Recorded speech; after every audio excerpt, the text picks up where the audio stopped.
Ce bâtiment vient d'être visé par une frappe aérienne. Dnipro avait jusque-là été épargné par l'armée russe. Au sol, des corps inertes. Un immeuble de logement, un jardin d'enfants et une usine ont été bombardés.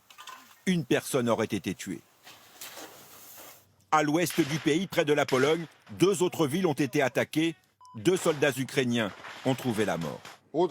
Ce matin, des armes à longue portée de haute précision ont visé des infrastructures militaires ukrainiennes. Les aérodromes militaires de Loutsk et d'Ivano-Frankivsk ont été mis hors service. Autour de Kiev, les militaires ukrainiens tentent de repousser l'armée russe. Une contre-offensive est menée dans ce village par ces soldats armés de fusils et de lance-roquettes. Quelques kilomètres plus loin, ce char russe vient d'être abandonné lors d'une embuscade. Mais il est toujours en état de marche, l'une de ces prises de guerre pour les soldats ukrainiens. Dans la capitale, l'exode se poursuit face à l'avancée russe.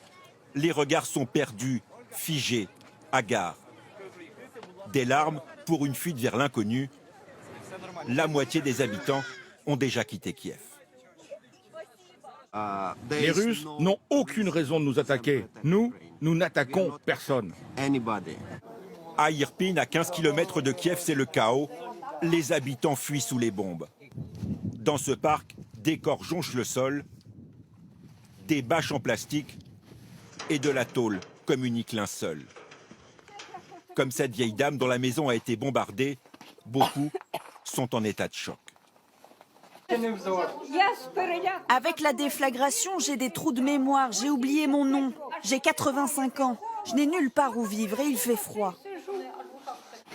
Face à la menace, des habitants terrés quittent leurs abris, partir coûte que coûte pour se cacher ailleurs.